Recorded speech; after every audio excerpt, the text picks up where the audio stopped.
All right. So want to welcome everyone to episode 54 of the Shadows podcast. I'm your host, Trip Odenheimer, and I'm excited today to be joined by Todd Simmons. This is someone that I've had on my bucket list of guests for quite some time. So I'm finally making this happen. So I'm very excited about this. He is the Chief Vision Officer and founder of Courageous Leadership Alliance. He's a retired Chief Master Sergeant in the United States Air Force with 25 years of experience.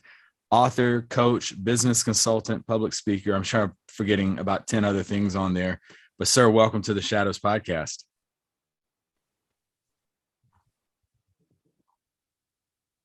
Well, I appreciate it, man. You're forgetting, avid cigar smoker. No, I'm just joking.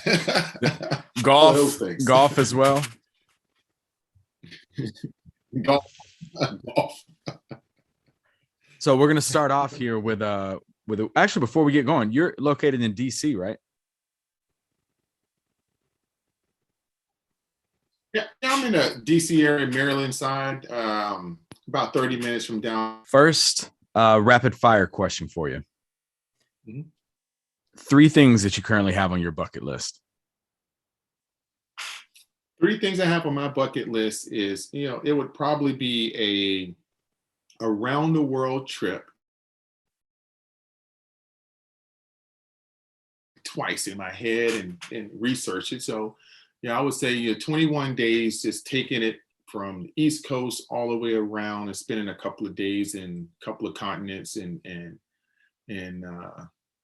coming back. That's my traveling is my number one thing. So I would want to do a round the world trip is 3 things. Second,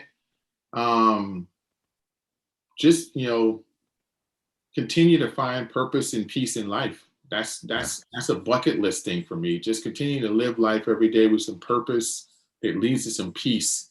And third would be just to become a better version of me. And those are probably not bucket list things that people typically list, but just self-discovery and it's probably really where I'm at in life, in this life space right now. It's the bucket list item. So a lot of that involves around doing things that are spontaneous, traveling to places that I won't think about going traditionally, living with purpose every day, and most importantly, saying no to things that just really take away from any of those things I just listed.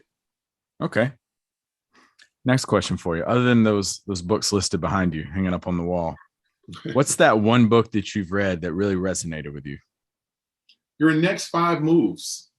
And I'm thinking about the author, and I can't, forgive me, he lives out in Dallas, but Your Next 5 Moves, it looks like a business strategy book, but it's not. And It talks about essentially, thinking about life in the next 5 moves, or thinking about business, or thinking about things that you do in your next 5 moves. And it's based off of this chess strategy of a chess master that sees the chessboard in 12 moves, right? But most of us can't see 12 steps ahead. But seeing 5 steps ahead is realistic for us, and that's again being purposeful about things you get yourself involved in, and looking at what's the second and third order effect of things, and where are you trying to go, and what's that ultimate move that you're trying to achieve. So I think Your Next 5 Moves probably was the best game changer books that I've read here. And from a personal perspective, it's David Goggins' You Can't Hurt Me. That is a good book. Can't Hurt Me. Audiobook's really good on that one. The audiobook is, I want to say better, because I don't want to say better and he come like run to my house and want to get into a karate fight with me or something. But I honestly think the audio version, I've listened to it 3 times. I think the audio version is best. And honestly, I don't know if ever, but his book was one of the reasons I wrote my book. Oh, wow. I didn't know that. Yeah. So I always wanted to write a book and didn't really know about, kind of my journey. And I tell you, when I listened to his audiobook the first time and listened to his story, and I was like, man, if I'm going to do this, then I'm going to be as transparent as he is, and I just like the way he did it, right? And his audiobook is just phenomenal. And when my audiobook is completed, it'll be not like his, but it'll be in that similar format that you just having conversations, right? And you're expanded upon the conversations. Are you going to do the audio for yours, or are you going to have somebody else do it? I'm going to do it more like his. I'm going to, do someone's going to, do the audio. And I'm thinking about, doing some of it myself, but it'll be more of that, me having a conversation if it's someone reading some of it, or maybe I'll go through the whole thing. But I love the way the format of his audio book was someone read the audio piece and he came in at the end of each chapter and really provided perspective. So I really like that. Yeah, that was a good touch. That's another good one you got behind you too. Was emotional intelligence 2.0? So from a professional, so I gave you kind of like my business strategy, #1 game changer. And then I gave you that personal, man, that gets me up in the morning. But just from a self-development or development of others, emotional intelligence 2.0, man, you can't go wrong with emotional intelligence 2.0. It's a good one. I've given 30 copies of that away this year. Really? Yes. Every time I'm in a virtual audience, or even typically a virtual audience, if I'm doing a webinar or a class or something, I like to, do a trivia or get people involved some kind of way. But the book I usually give people who typically answer that, this book is not cheap. Mm-hmm. Yeah.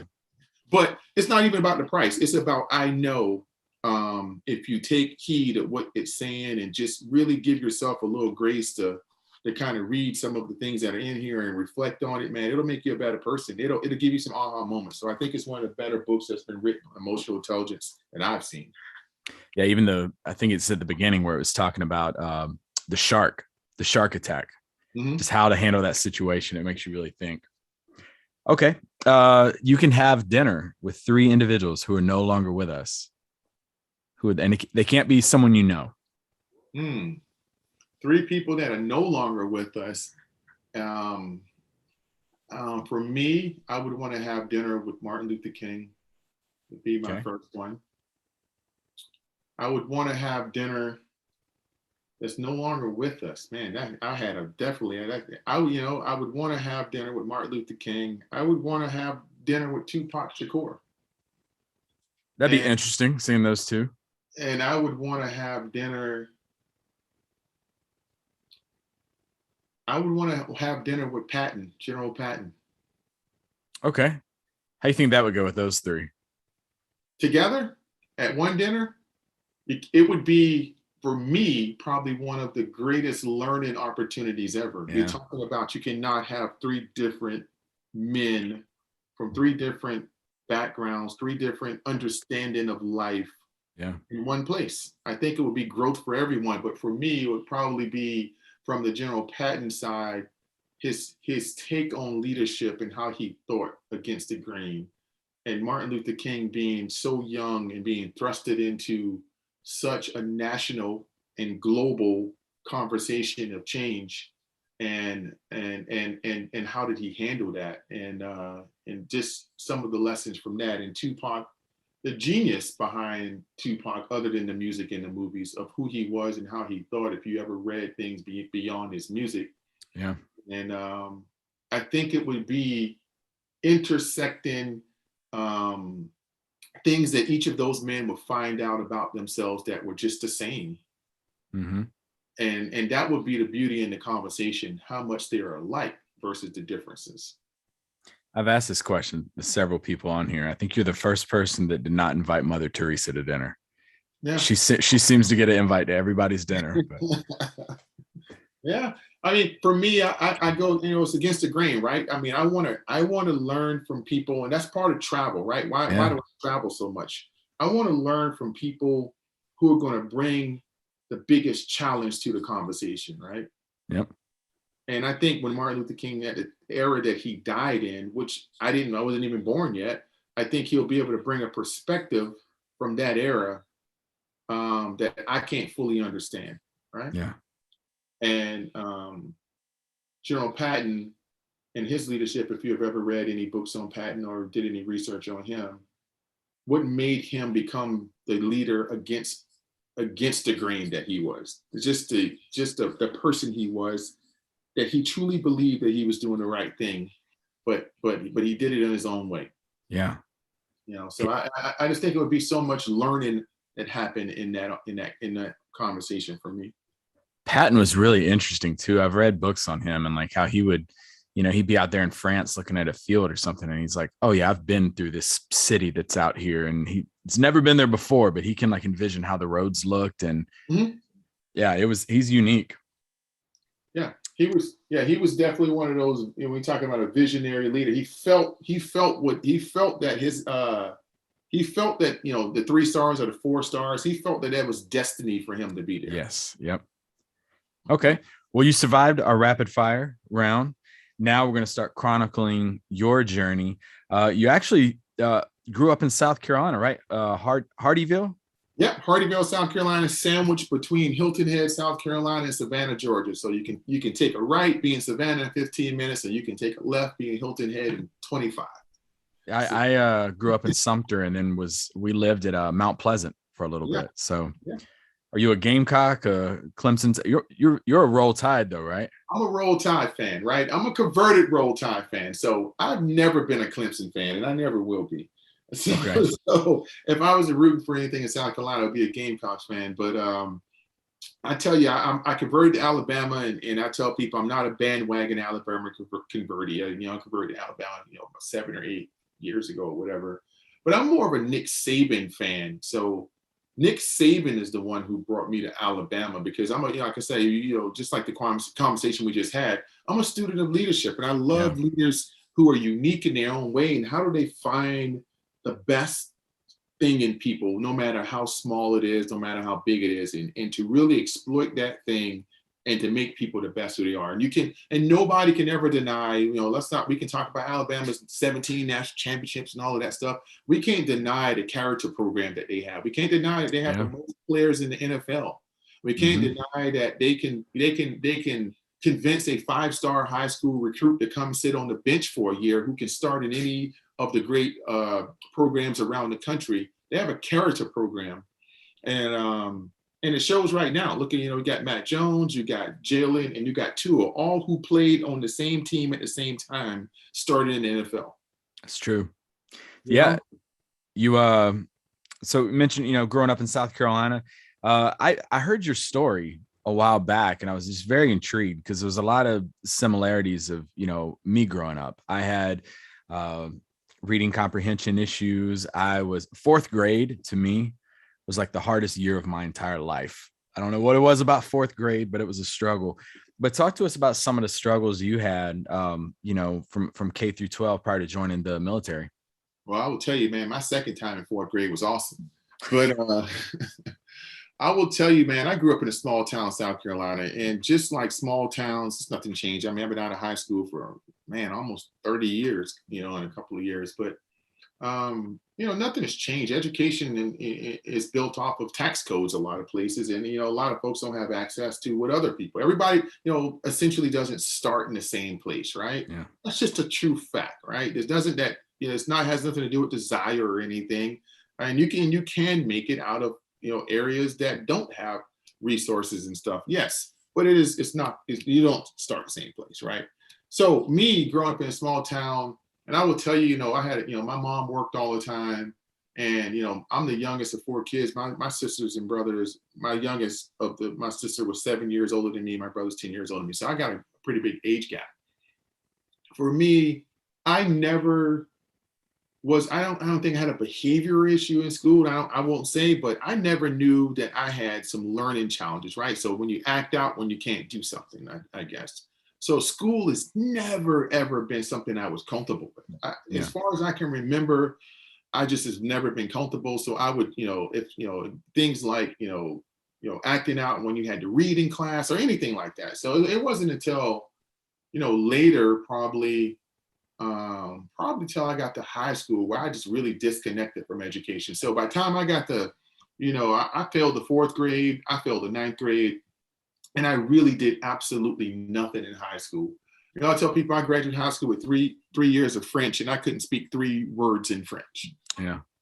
So it just is one of those push through systems that, I had great teachers who tried, and I'm not gonna sit here and downplay. There were some teachers who tried, and there were some who didn't, but there were some teachers who actually tried, and that just wasn't acceptable. I wasn't in a place for that. So my K through 12 experience was crazy. And I will tell you, I graduated high school never reading a book. Yeah, not until you were 20, right? Not until I was 20 years old. I graduated high school never reading a book cover to cover. Now, Wow. yeah, did I read things in a book? Absolutely. But did I, even in literature class, I remember, we had to get issued these standardized books that you would read in class. But I've never read a book cover to cover until I was 20 years old. Hmm. And because I got through. I didn't have to do a lot in class. It was, some things, some teachers demanded things because they wanted to try to teach you. Some teachers wanted you just not to be disruptive, and you'll get that minimum grade enough to get you through. So, but I didn't think I had. I won't say I had, learning issue, because I was curious about things that I was interested in, but I just didn't see at that time in my life where anybody who was educated did anything of interest to me, right? So I didn't have that outlet. I didn't go home, or I didn't go in my community. I didn't really see a lot of people who, I didn't see a value in doing well in school. Yeah. And that has led, I mean, and that's, it's a lot of kids who are still in that boat today. And that leads me to a lot of reasons why, for most of my career, and even now, I give scholarships through my company, that I've invested in education so much, that like education is so foundational to me, of giving people access and giving people identity into those things really early on, even if they don't see it in their own communities. Is so pivotal to people's success, because if you don't have that foundation, it's going to be hard. I tell you, man, I still struggle today. I'm Yeah. 45 years old, and I led education for the Air Force, and I taught college for the last 16 years, and I still struggle with some things. Hmm. It's just not easy, but I've learned to deal with it and manage it, and be willing to do something 30 minutes more than it takes maybe someone who gets it, or someone who's had that foundation, or someone who's comfortable with those concepts, or comfortable with this math.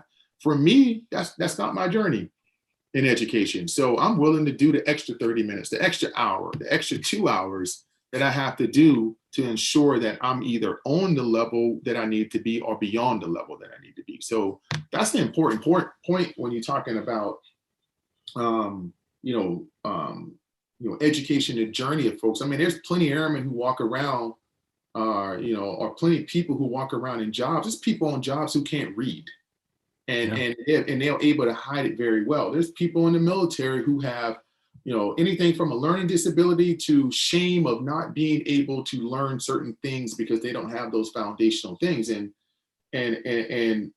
we have to be graceful and give people grace and space to be able to identify that. And I think I had enough grace and space when I was at 20 to have a great supervisor at the time who could recognize that I was struggling with those things. And you can laugh it off. I can laugh it off, and, make it a joke or whatever.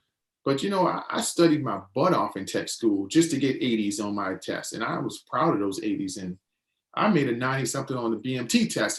But you know what? No one knows that, when we're standing outside the DFAC and you reading that book because the TI tell you got to go eat. I was actually reading that book because repetitive learning was the only way I can remember things. I had to Mm. read it 100 times, and it worked for me. So early on, after I graduated, I knew that was my learning style, but I eventually had to actually change that. That's just not sustainable. But I would study 4 or 5 hours for something that probably people did not study 4 or 5 hours for. Yeah. I can totally relate to that. But like you said, getting those passing scores at tech school was that was all I cared about. Yes. What were some of the things you wanted to do in life before joining the military? Man, honestly, I didn't have, for a second, I had this pipe dream about going to college. And then I figured out that, I took the SAT, and I'll just be real. At that point in my life, I did not know how to learn, right? I didn't have a great foundation. I couldn't score 700 on the SAT, which is the bare minimum you need to get into a decent college, right? And I didn't even have, my parents didn't even have the financial means. So when I was thinking about, 11th grade, what I was going to do, I'm like, oh, a couple of my friends who had some great grades, some decent grades and stuff, they applied for college, and they were getting accepted to some junior colleges and different colleges. And I applied for one college that my friend was going to, and I'm like, I applied, man, it came back with the biggest denial ever. And I really didn't have a plan, to be honest with you. The Air Force or the military became my plan A, B, C, and D. And there was just nothing. I didn't really have a plan. I mean, my plan was that, or stay in a situation where I was going to go left or right, and probably left was the direction I probably was going to go. And that wouldn't have been a great direction. So did I have dreams as a kid? Absolutely. I mean, I used to look in encyclopedias and all of this stuff. And I used to, dream about going to all these foreign countries and being on, doing all these great things. And, but I mean, did I have a reality of if those things were possible? Them things didn't seem possible to me. So, the military became the reality for me, around in my senior year.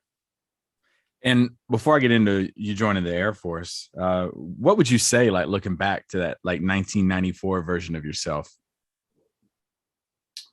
Man, what would I say to that 1994 version of myself? Man, I would say, man, you was a tough ass kid, man. I don't know if that's the PG version, but I would say, man, you were a tough kid, man, and you should give yourself some grace. Yeah. And I would say, give yourself some grace, man, because, man, you would not have made it. You would not have made it if you weren't, you just didn't like pull yourself up and just got it done. Yeah. Okay. And then you did join the Air Force at 18 years old. Why Air Force as opposed to Army, Marines, any of the other branches? Man, that's a funny story, man. But I didn't even care what service I joined. Like, you got to think, where I'm from, there's no Air Force base near me. Yeah. I never saw anybody in the Air Force. So I knew I needed to join the military. But so the funny story is we used to have, I live around all Army bases. So I had all these Army recruiters, 4 of them and they were just like relentless, man. They were just walking around like they were doing their job, but they would just be on you. And it's just kind of, I just was like, I think they were too aggressive and it just kind of turned me off a little bit. So I talked to the Navy recruiter one day. He was there and he ended up calling my house and we ended up having a conversation and stuff. And then he was like, okay, we can get you in the Navy. He was very, very nice recruiter.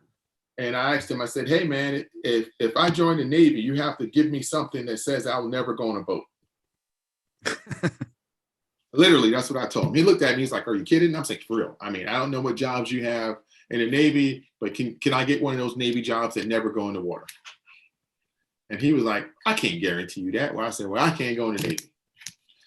So I was walking one day and I saw the Air Force recruiting. The funny thing is, I'll never forget this. I actually go to a lot of recruiting events when, sometime when I was in speaking, and I always tell the recruiters this story about, Staff Sergeant Remington was my recruiter.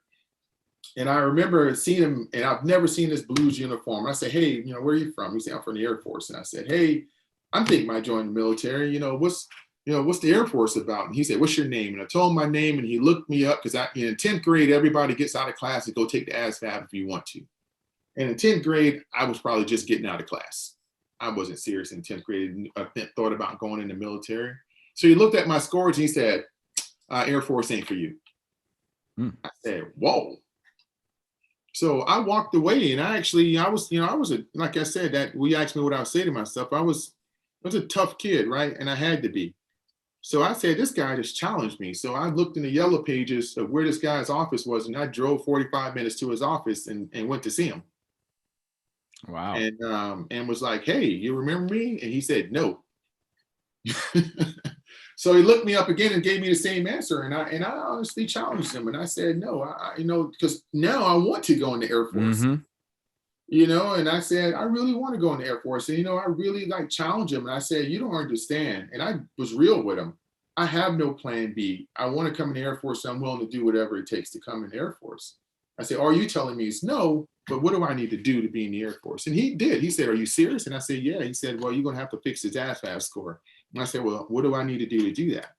And he said, well, delayed enlistment program. You know how kids show up on Saturday when you got, delayed enlistment program, and they used to do the Saturday show up. He said, well, I need you to come here this Saturday. And he had me come in for some of his delayed enlistment stuff. And I'm like, man, okay.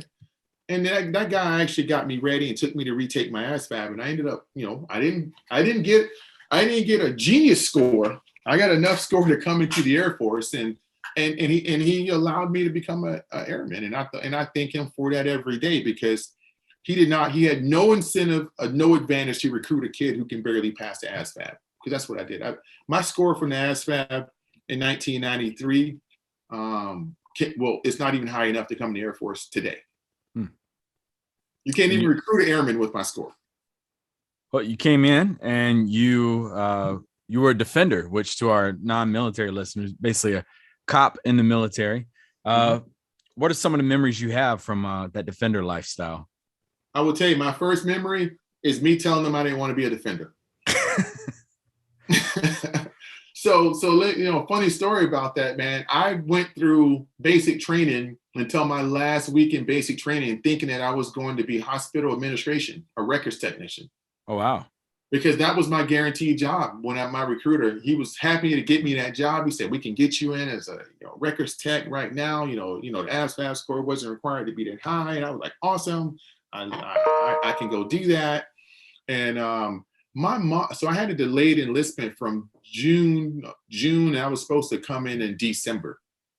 And unbeknownst to me, it actually took 15 years for me to find out what happened. I was in the military and I was a master sergeant before I found out this happened. I think I might even been a senior master sergeant. My mom called the recruiter and told the recruiter that I was getting in a lot of trouble. And if he didn't find a way to get me out, that I was probably not going to make it in the Air Force. I was not going to even make it to be a member of the Air Force. So being 18 years old, not knowing anything, anybody put anything in front of you, my recruiter called me one day and said, "Hey, we can get you out of here quicker." Right? He said, "Come on to the office." I came to the office. We signed some paperwork, and no biggie.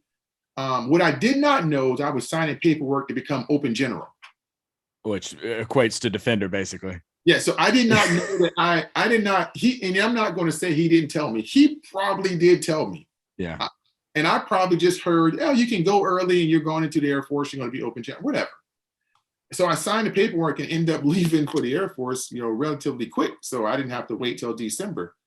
And I got in the Air Force and I was telling everybody in BMT, "Oh man, yeah, this is my job." But then, at the end of BMT back then, they used to hand out you put you in this room and they'll hand out all your envelopes with all your job and your AFSC and all of that stuff and where you're going to be going to tech school and stuff. So I already knew I was going to tech school, I'm like, all right.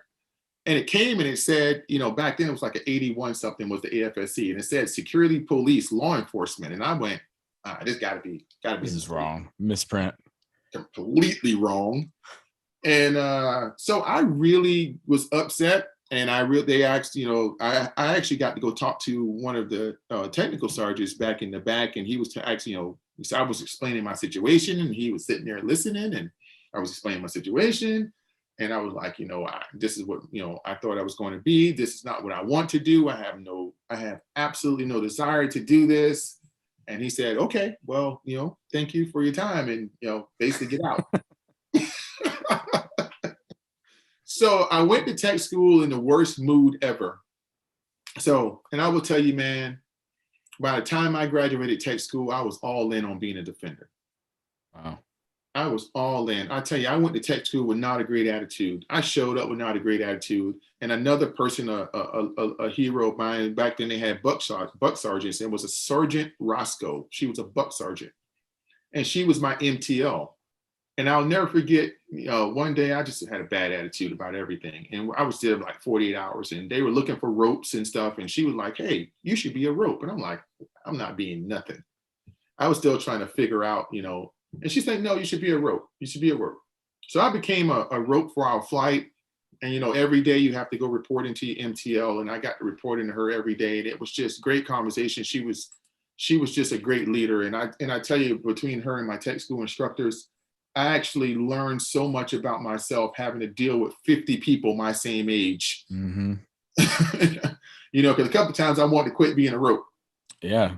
And I actually told her one day, "I don't want this job anymore. This job is not fun. This job is not fun going to police up your peers from the DFAC or waking them up for PT. I didn't sign up for this." Yeah. And she always had something to say and always told me to hang in there, that I didn't understand what I was being built for right now.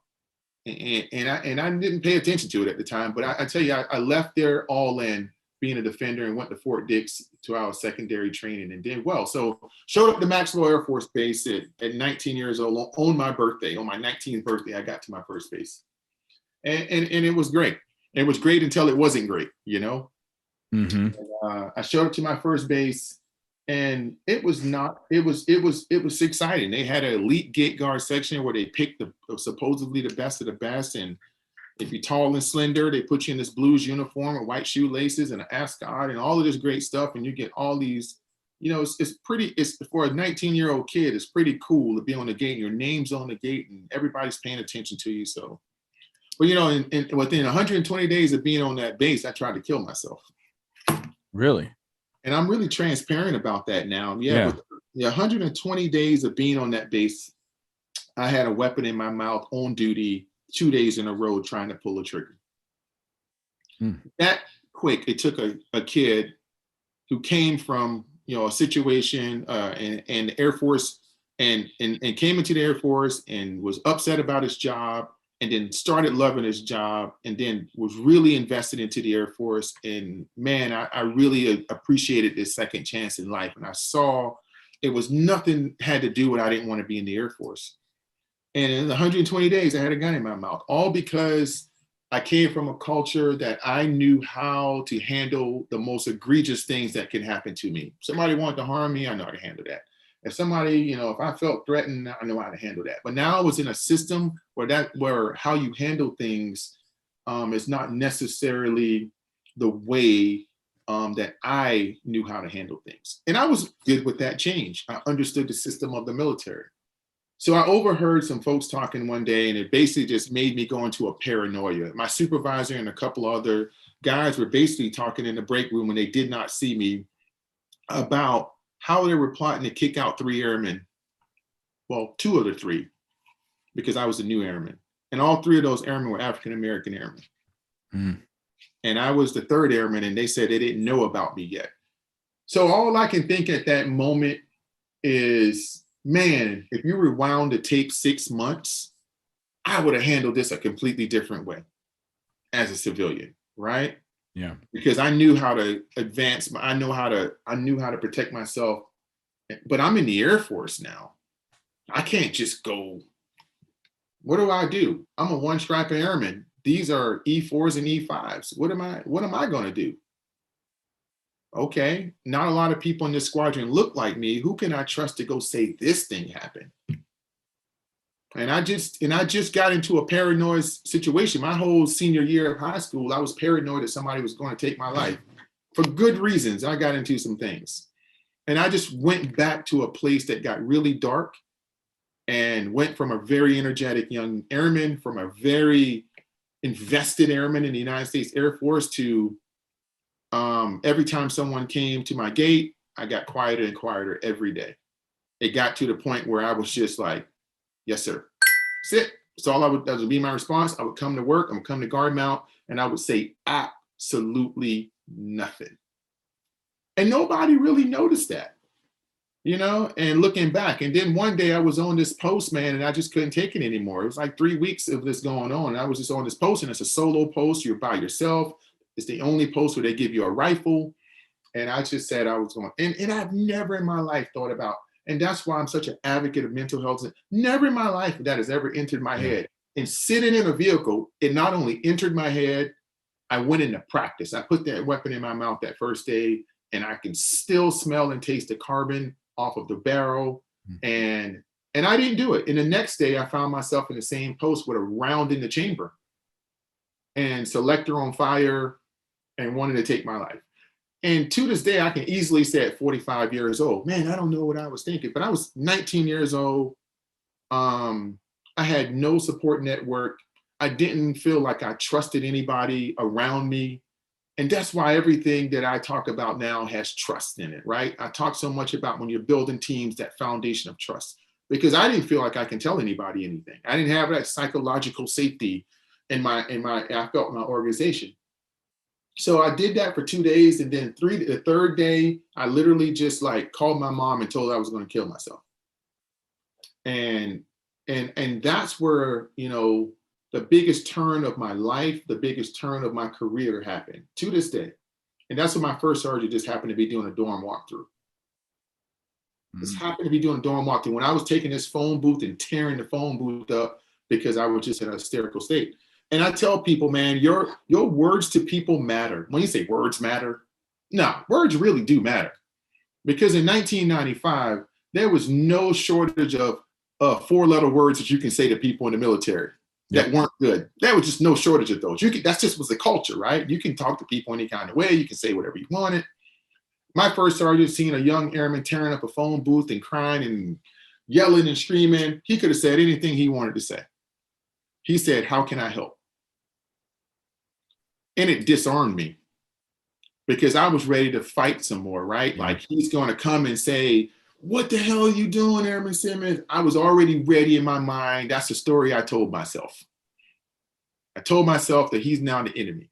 So he got me calmed down, and I'm sitting there and he's looking at me and he's not saying anything, which now thinking back was a technique I used. I mean, you don't have to always say anything. Sometimes silence is good.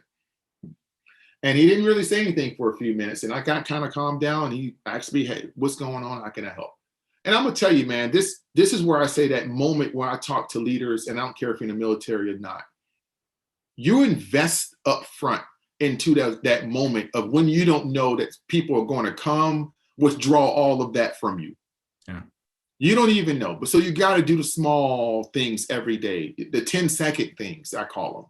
So I remember that moment, it was like a tape rewinding in my head at that moment. I was looking at this guy, he's looking at me, we're not saying anything. The only thing I was thinking was every interaction I've ever had with him. Because I'm thinking, man, this is another enemy. Yeah. I'm looking at him and I'm like, I can't trust him. And the thing that came back to my mind is it went back all the way to day one I met that man. And I remember being in his office and he gone, whatever, you come into your first sergeant office and they go, your in processing check sheet, they sign it. And I remember sitting down, him asking me a bunch of questions and stuff, and I'm answering the questions, but I only remembered one real question he asked me.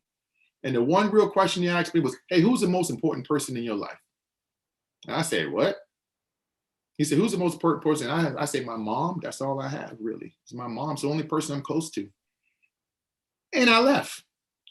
And he lived on Gunner Air Base. Air University was actually my first base. That's where all this transpired. And he lived on Gunner. He would come through the gate, and I'll be working the Gunner gate sometime. And if he had traffic behind him, he'll always yell out of the window, "Simmons," or something like that. Whatever. Yeah. I come to the gate. And then when he had a chance to stop, what do you think was one of the rapid fire questions that he asked when he had a chance to stop in his Volkswagen Bug at your gate? Probably it's about your mom. "How's your mom?" Yeah. What was he doing? He was depositing. Yeah. He was making a deposit every interaction. If you saw him in the hallway, he always had something non-military to say about to you. He was deposited. And in my darkest moment, the one person who showed up is the one person I think had the moral authority to really withdraw anything from me. So that man became my life saver. And for the next 4 months, he saved my life and gave me a life because I trusted nobody else. And he's the guy who put his stripe on the line and said, "Hey, Commander, Airman Simmons is okay now. We can give him his gun back. And I want to deploy him to Khobar Tower, Saudi Arabia, because I'm deploying to Khobar Tower, Saudi Arabia." My first sergeant took me on deployment with him. Wow. And he wasn't even my shirt deployed. He was the maintenance group shirt. And he came and picked me up every day, not every day, every break day that we had a break. And we went and ate Chinese food, and he just talked to me, not about the military, not about me trying to take my life. He was making them deposits.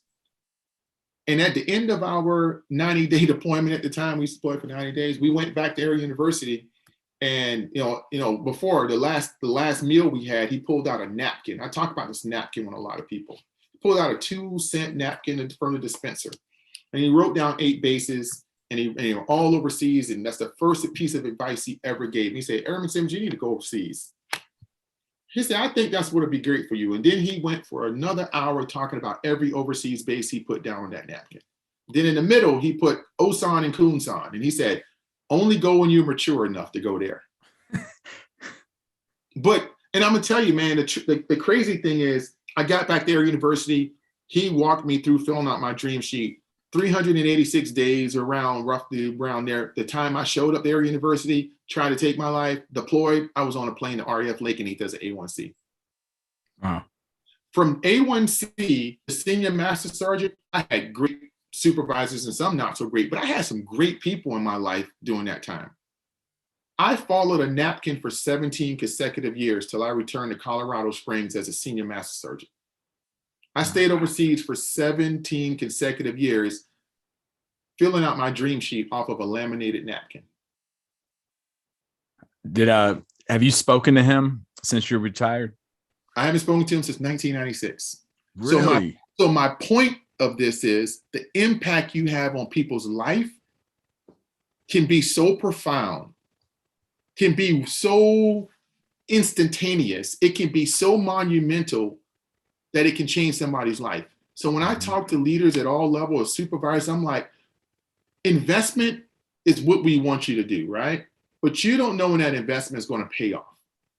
And you don't, and when it's going to mature. So don't think that, oh, well, I'm only going to be yours. I used to hate hearing this from people. Well, we're only going to be together for 2 weeks. I'm only going to be your deployed supervisor, or I'm only, watching out for you till your other supervisor comes back. Man, all you need is 1 10-second interaction potentially to change somebody's life. So you can't look at this as transactional. You can't look at this as a checklist. That man has such I remember being a master sergeant, and I had a great chief at the time, and him telling me about an assignment that he thought I should take. And I said, no, I'm good, chief. I'm trying to get over here. And he's like, why do you want to go there? I said, I remember this story in 1996 with my first sergeant was talking about how great of a time. So I want to go there. I'm a kid from South Carolina, grew up on the beach, 86-degree Christmases sometimes. Yeah. I went to Allison Air Force Base because this man said that's a great place to go. Negative 60 degrees. Yep. So when you talk about somebody having an impact on your life, I wanted to, you know what? Allison turned out to be exactly what he said. It's going to be one of your best assignments. Allison was. What was his name, if you don't mind me asking? Wells, senior master sergeant at the time. I have no idea. Wells. Yeah, somebody needs to find him out there. One of our listeners, give him some love. Yeah, I'm just like, it's just, but you know what? I never really tried. I mean, I know he's long. He probably retired. I mean, he was an old school senior master sergeant. Yeah. I mean, he probably retired in the 90s. Playing golf, smoking cigars somewhere. Yeah, But the whole point of that story is not to, I'm pretty transparent about all of it. But the whole point of that story is, man, what you can do to change somebody's life, you have absolutely no idea. Yeah. The investments you can make in people every day, and, I can't teach you. I can't teach you this. You have to understand your role. We got to understand your mission, and you have to define that in value, right? In any business, military or civilian, they have to promote what they value. And if you value those type of relationships, those type of people will work for you forever. Yeah. So one of our guests on here had said something about you may plant the seeds, but you may not hang around to sit under the shade and know what you've done for somebody. And that's good leadership right there. It resonates year after year. And people ask me that all the time. Oh, so he was your mentor for your career? No. I knew this guy for 7 months. And he had an impact on my career and my life for 2 decades. Yeah. I mean, I can't even explain it any more than that. And I've always tried to be that leader, right? And I've approached leadership that way. My entire career, I've approached leadership like such a deep investment in the moment that we have together. Yeah. I definitely appreciate you opening up and sharing that story. I mean, it's real talk right there. And you mentioned something about mental health. I've been very vocal on this podcast saying that I go to mental health. I have no shame in it. I have no shame in walking in front of a classroom and telling my students that I go to mental health. Absolutely. What would you say, especially, coming from you with your defender background, because believe it or not, defenders are the ones I get the most pushback from when they're like, I'm not going to mental health. They'll take my weapon from me. But what would you say to kind of debunk that stigma of mental health's going to ruin your career? You don't need to go to mental health.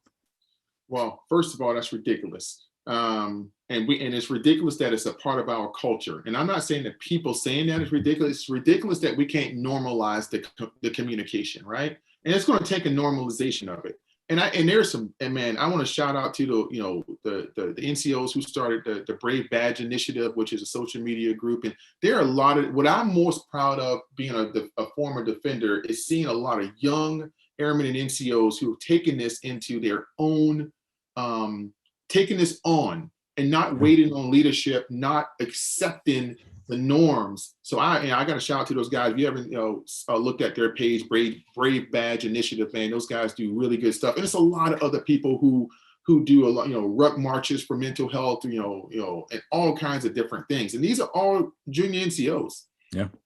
What I would tell people is it has to be a normal conversation. Yeah, the first thing people will say right now who don't really know me is that, oh, it's easy for you to say you're out of the Air Force. There's no threat to your career. Oh no, I tell people all the time that if you go to any of the mental health, MFLAG, BHOP, all of these different places, because I've been to every one of them. A lot of them don't keep records of. I say if I could print out my records, if everybody kept records to chaplain and all of these, and I had to print out my records, my mental health records, and then my medical records, my mental health records will be bigger than my medical records. Yeah. I've been to mental health from a one-striper airman to the command chief of Air University. I've maintained a TS clearance for over 14 years. Have I had to give up my weapon sometimes? Absolutely, because that's the procedure, right? Have I overcome? The most important thing at the end of the day is you to be, for me, I joked in the beginning about, you said all these things I do, and I said, don't forget golf and smoking cigars and having a great time. Right? Because I don't think I would be doing any of those things if I didn't take care of my mental health. Yeah. Because it's a struggle, right? And I know a lot of people who unfortunately did not take care of those things. And then you have a successful career or whatever, and you transition from the military. And then you have to look at the person in the mirror. And then now becomes all of this baggage that you have buried that now comes up. And you have to do the work now. But it's a lot harder when you bury it for 30 years. Mm-hmm. Or you bury it for 10 years, or you bury it for enlistment, or you bury it for 3 weeks like I did as an airman. No, you shouldn't. So I got a couple of things I tell people, a couple of things I live by. Like, so yeah, I wanted to take my life as a young airman. And you know what? I had those same feelings as a tech sergeant. I had those same feelings as a senior master sergeant. But the only thing that saved me from getting in a vehicle and putting a rifle in my mouth is I did the work. And I knew that when those things started coming, so I treat my life like a gas needle in a car. Like my wife doesn't drive anywhere on less than a half tank. She's going to the gas station, right? She's going to fill her car back up. For me, if I'm 80%, then I go get a checkup. And that doesn't mean you have to make a mental health appointment. At 80%, I went to the BHOP. At 80%, I went to the chaplain a lot of times just to talk. You know what? What's going on? Hey, man, it's a lot going on in my squadron right now. It's just overwhelming. It don't have to, just right now, I got 45 EPRs and 20 decks and got 140 people deployed. Or it can be, hey, my marriage ain't doing too well right now. I need to figure this out. We cannot wait till the gas light comes on and start going to get help. So that's what I really try to tell people. When the gas light is on, you're way too late. Yeah. When you're half a tank, you're way too late. We all know when things are a little out of whack. And the issue is a lot, for us who have been with the gas light on, we know how that feels, and we don't want anybody else to ever get there. So I don't want you. So when you're telling me you even like having a slight issue, I'm like, all right, let's, because I don't want you to even get to a half a tank. So we need to work this out now. But the bigger piece is normalization, right? And I talk about this all the time. Like when I was the command chief at Air University, I used to get on, one day I went to mental health appointment, I was in blues because I was coming from an event and I had my lightweight blue jacket on with all these stripes and the star and stuff. And the airman really thought I was punking him. He was like, my picture's on the wall. He's like, you're not going. Yeah. No. And another time at my PHA, how the PHA form, I filled the form out correctly. Where I said, say 1 to 10, yeah, how you're feeling. I said I was feeling like a 3 that day because I was. It's a lot going on. I decided to retire early. It's a lot of things going on, transition. I got my kids out of the house. There's a lot going on in my family. It's family dynamics at that time. It wasn't work. And I'm feeling like a 3 today. I feel overwhelmed. And man, that A1C saw my form, and I felt embarrassed that he didn't know what to do. And then I went and talked to the B-Hop that day, and she told me in 13 years, she's never seen anybody with my chevrons come in her office. And I didn't feel like a hero that day or any other day, but I felt like, man, this is a real problem. Because I will tell you, I've worked in many organizations where we had an in and out board, and I'll put PHA, I'll put PT tests, I'll put all of these things. Dental. Boy, we're not going to put mental health on there. Mm-mm. We're not even going to put B-Hop. We're not even going to talk about we're not even going to discuss that we're taking our own family members to this type of treatment. Yeah. Even chaplain. We're not going to say it. Yeah. You are not going to talk about it. The chaplain at the Air Force Academy used to come by our office all the time. Great chaplain. I was the chief of the squadron there. And I used to always have a chaplain come in my office, and he used to always be like, you want to meet me somewhere else? No, this is where I work. And my office was very visible. And I would close the door, and me and the chaplain would talk, and he'll open the door, and people like, and I was very transparent about, man, I was talking to you. That's great. I would go to the CSS and just be in there, messing around, like with the folks in the CSS, like, man, I needed the chaplain today. That was great. That was awesome. I would just say stuff like that. Normalizing the same way I would come back and be like, I had a terrible dentist today. My gums are on fire. Yeah. Like the same way I would come and be like, man, my PT test was not a good day. That waist measurement, she got me. Yeah. The same conversation, I've always tried to normalize. And I think when we start normalizing the fact that mental health is no different than any other health, then we'll be able to not eliminate the stigma of mental health, but we will, man, definitely be able to normalize it, right? It's medical care. It is care. It is it's all of that. It's no different. And we have made it such a subject of disdain or such a negative connotation to put on your label. I own it, and the biggest part is not about being a former chief or being in the military and being able to normalize mental health. That's not even my biggest, I would say, I know some people have told me that being transparent is helping, but that's not my biggest accomplishment, my own family.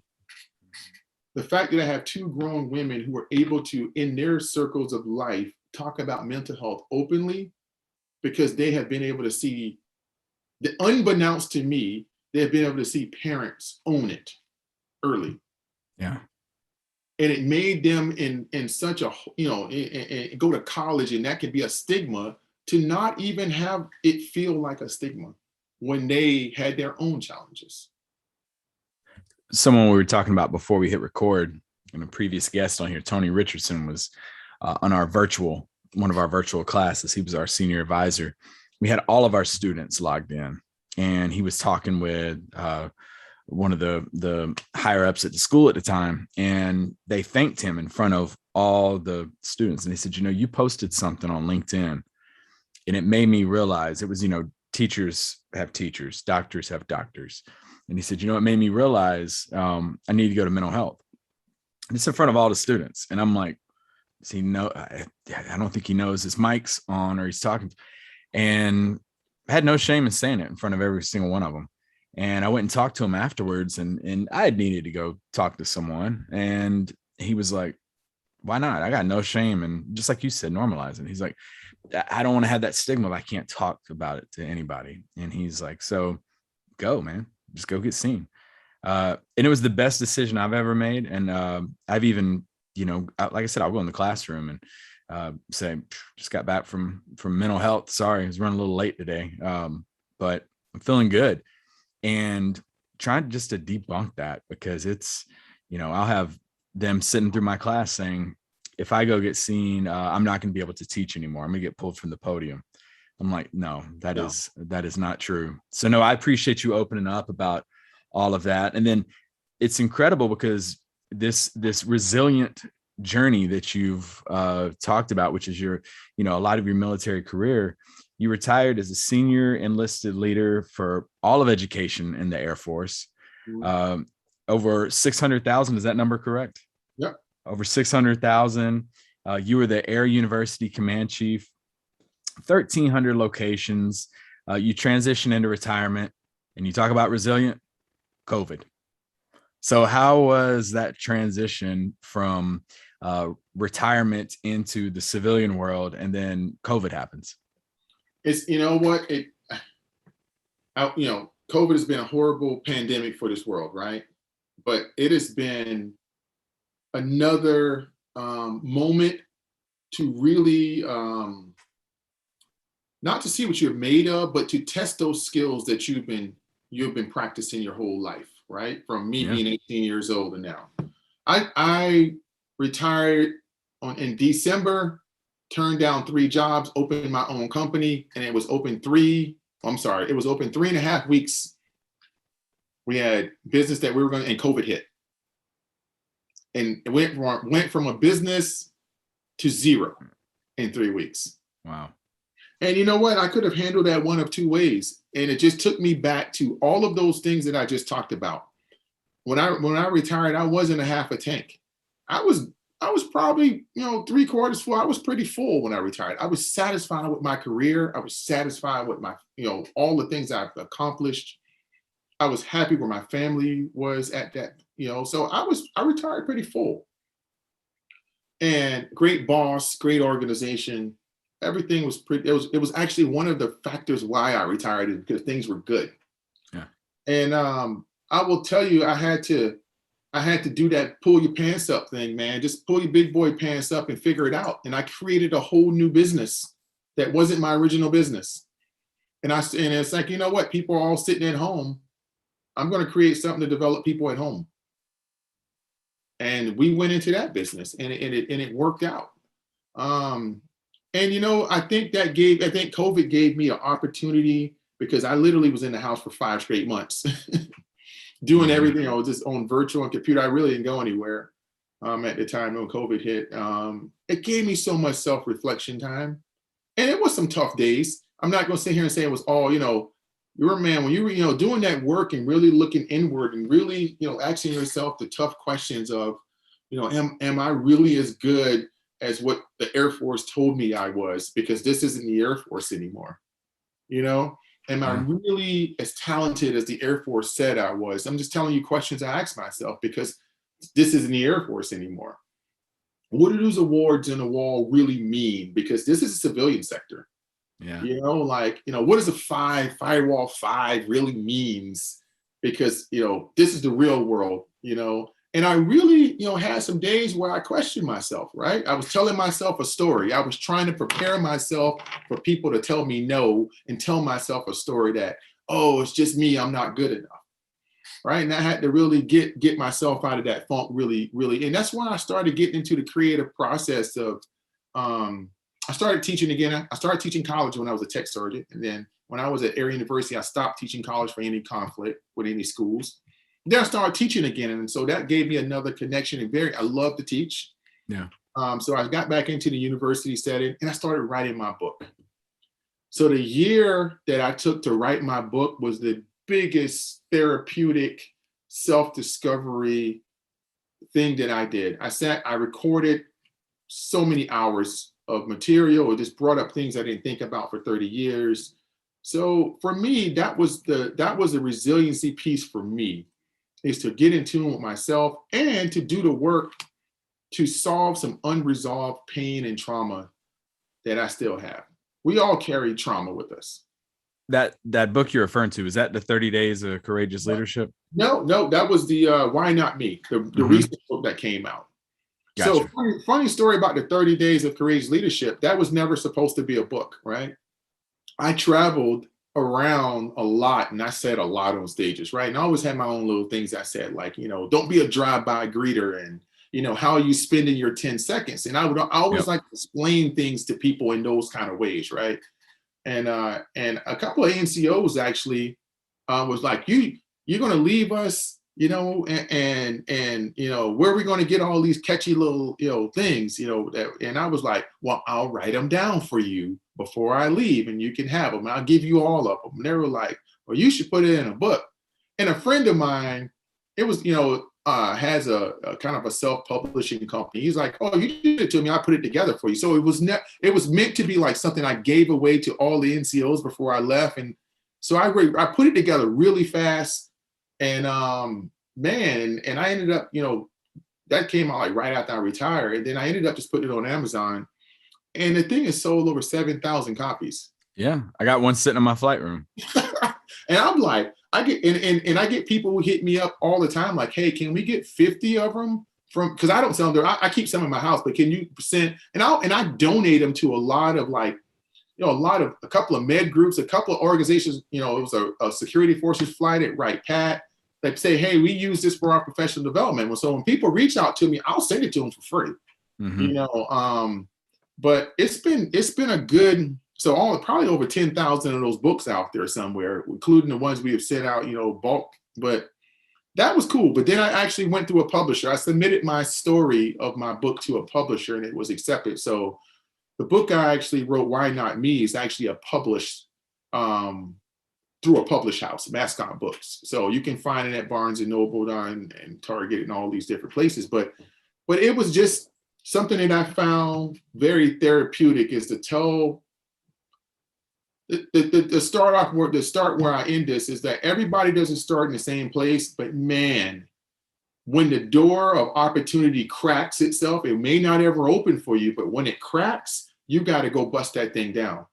Yeah. That's what you have to do. When you see a little bit of light peering through the door or through the window, you got to go through it, because those opportunities don't come across. And those opportunities started with the staff sergeant who allowed me to come in with 2 points over the ASVAB, minimum ASVAB score. And how surreal is that for you to think that, like you said, you didn't even read a book till you were 20 years old, and now you're an author, you're a published author. So like, how does that feel? It feels weird some days, man, but it's I never take anything for granted. And that's another thing. That's why I always said I never take anything for granted. That's why I always felt, be honest with you, totally transparent, I always felt uncomfortable with accomplishments and achievements. Mm-hmm. My whole career, I always felt, if you look at any picture of me, anytime throughout my career, I looked super uncomfortable at anything that had anything to do with it, because I never wanted to take that as I made anything. Mm-hmm. It's not about not being satisfied. It was just about, I always had work to do, because that's how I came into this thing, right? I came into this thing always having work to do. So my whole career, I always felt like I never did enough work to be good as I need to be. So I've always strived. Like, I was a tech sergeant. I was working on my master's degree because I felt like I had to get it. Yeah. I felt like and not for promotion, not for anything. I felt like I had to get it to be smarter, to be better, to be worthy of holding this position in this institution. I felt like, so that's why I would read everything. So when I was a tech sergeant and I went to the education office to fill out my TA form, they had a little piece of paper say, we're looking for a criminal justice instructor. I'm like, I can do that. And the title of my book is the mantra that I developed at 20-something, 22, 23 years old. Why not me? Because I grew up a lifetime asking, why not me, from a place of envy and all of this, like, bagging groceries for $1 million, homes and all of this stuff. And I'm going, man, why not me? Why not my family? Why are we in this situation?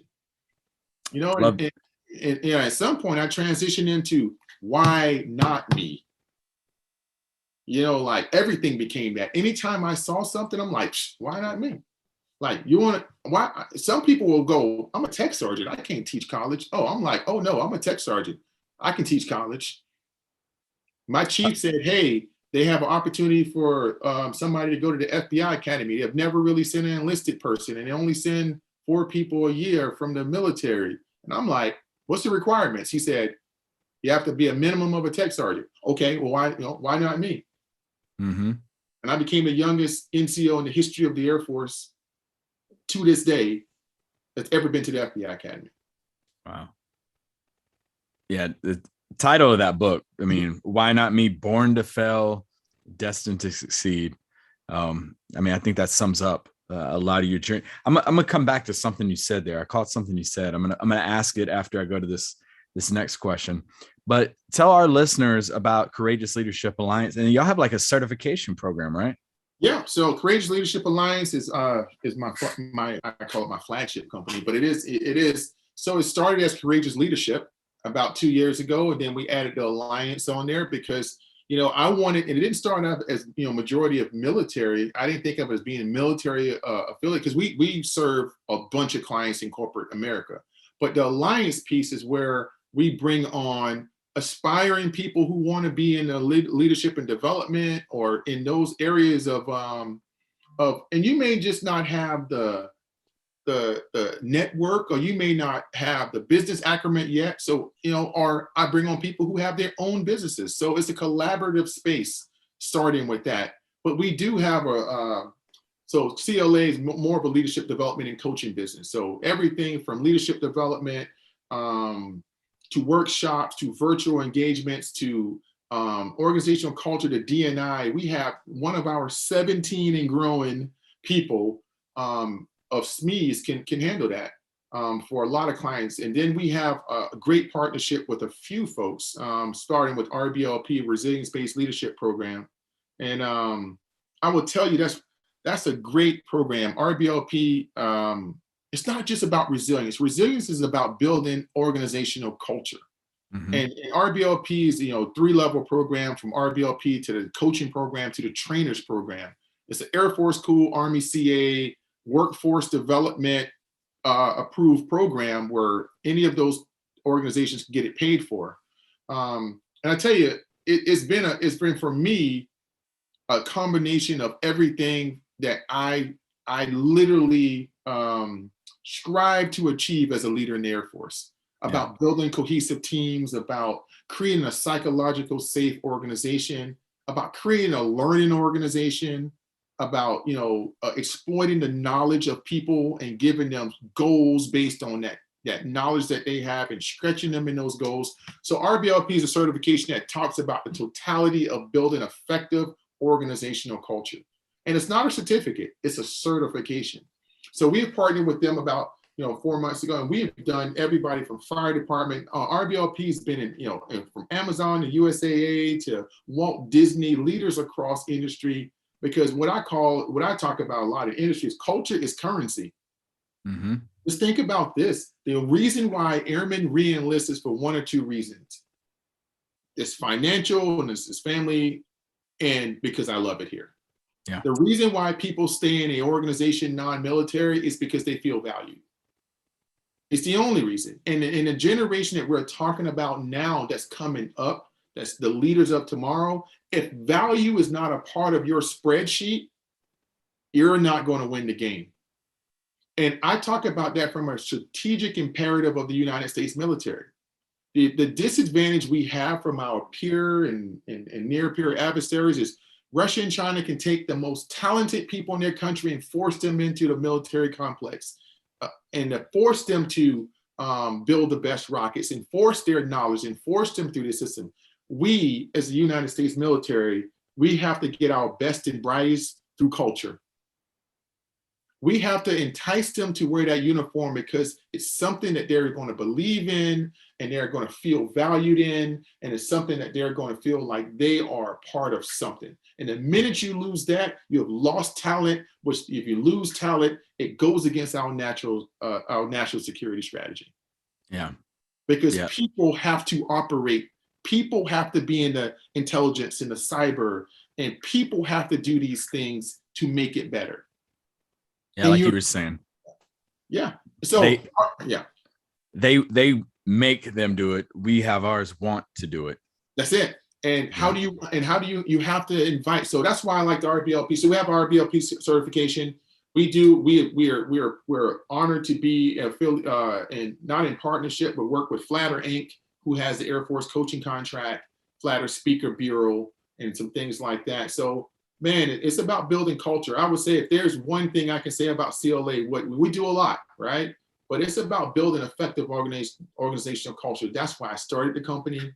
That's why, and that's what the company does well. And that's what the company will never stray away from, is that we feel that market of creating value through creating value in your people, and show middle level and leaders and senior leaders how, from a culture standpoint, to increase your bottom line if that's your priority, and to increase your talent pool if that's your priority. And at the end of the day, if your priority is just to create a better workforce who feels like when they step through step to your door every day, that there are people who feel we can teach you that too. But I believe culture is the currency of the future, because if you don't have culture, you have no talent management. Mm-hmm. And if you have no talent management, you have no success. People wonder why Chick-fil-A is so successful. It's not because of the chicken. Yeah. The chicken has nothing to do with it. It's the 45 seconds that you interact with somebody at Chick-fil-A over 20 times that now is implanted in your head, that they give off a feeling that this makes you go back there. Yeah. Covert Cows, very good book. Yep. We don't go back. We don't go to bad restaurants 20 times. We don't care how good the food is. Yeah. That's true. Have a mediocre customer experience at a restaurant and ask me if you went back there 20 times afterwards. I can think of one right here in Montgomery that the food was good, but I'm like, I'm not going back there. Not going back. Yeah. We all have those experiences. Chick-fil-A has implanted in your head that, you know what, that line may have 40 cars in it, but I'm okay. That sweet sriracha sauce is good though. That keeps me going. So listeners want to find out more about Courageous Leadership Alliance. Where can you point them to? Oh man, we're all over social media. So I would tell you, go to LinkedIn, Courageous Leadership Alliance, go to Facebook, Courageous Leadership Alliance, go to Instagram, Courageous Leadership Alliance. You can find me personally at, Todd.Simmons at courageouslead.com. You can hit us up on our website at www.courageouslead.com. A lot of great stuff on the website. I tell you to go check out the RBLP program on there. We have our course catalog on there that we're now about to update again. We have over 25 things that we offer, courses from D&I, courses from cognitive bias, courses from resiliency catalog to everything under the sun. So we're about to go from 25 courses in our things, everything that can be delivered virtually or in person, to about 50. Wow. So we're doubling that output. So very, very good place to be. We love what we're doing. I'm glad to say that 80% of my company is retired military. Yeah. It did start out that way, but 80% of the folks are retired military, and probably 40% of that 80% are disabled vets.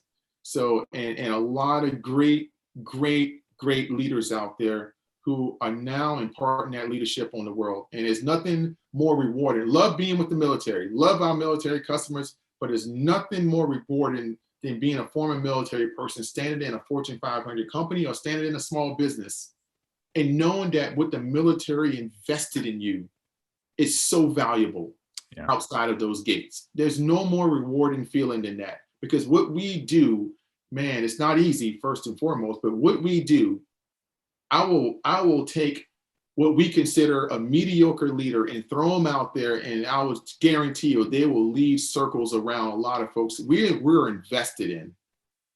And a lot of us don't know that, and we take it for granted of how much investment every day, not just PME, because no, how much every day you go to work, that there's a new challenge, there's a new thing for you to learn in leadership.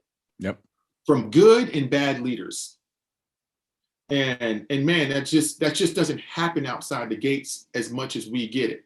So I will tell you, that's what I love watching my folks in action. I love watching folks who make a lot of money to lead a lot of people really come to us and go, man, that really, I never thought about that. That really changed my perspective on leadership. There's no better feeling than that. Yeah. And it's amazing what y'all are doing. Y'all have a very good looking website as well. The website is perfectly laid out, easy to navigate through. We're going to have in the episode description the link to the website as well. So definitely, folks, go check it out. Last question for you. I kind of tweaked the question I was going to ask. I usually ask, what's your legacy going to be? But I saw this like in a past interview with you too. And then you were kind of talking a moment ago. The end of the day, like sitting back today, the date of recording, September 22nd, who would you say is Todd Simmons? Man, I would say at peace. Yeah. I would say a man at peace with himself. Okay. All right. Well, let me ask you one more follow-up question. Where do you want to be 5 years from now? I think so 5 years from now, it's not going to be about anything other than giving back. And what do I honestly see 5 years from now? I want to run for office. Wow. Okay. Yeah. Well, yeah, run for office and we'll have you back on here again. Yeah. So 5 years from now, whatever I'm doing 5 years from now will be completely given back. I want to, one of those things may be running for office. It may be my ultimate dream. You asked me what my bucket list item is to open up my own school, my own charter school. That'd be awesome. And that's something that I really want to do. I really want to find, and I've been working toward that on the back end. But so in 5 years, what do I want to be? I want to be a person who has given the gift that I was given to as many people that I can give to. What a good way to like bookend your story too. That's good. Well, sir, I can't thank you enough for taking time to do this. Like I said, I was at your retirement ceremony. I've heard you speak. You came out to Germany, Spangdahlem. We had our Heritage Hall. Yeah. You walked through there and everything. And when I started this podcast, you were definitely on my short list of guests that I wanted to get on here. So got to interact with you, Orlando, a little bit at the PAC. You came out there, delivered an awesome message. Can't thank you enough for taking time to do this. It's been my honor, man. I love this, man. Like I said, I took a little hiatus from this, but this is something that is, again, I like doing because I like what you are doing. That's the reason I do it, right? So I appreciate what you are doing, and I'm happy to support that. Well, I appreciate it. Well, folks, this will conclude this episode of the Shadows Podcast.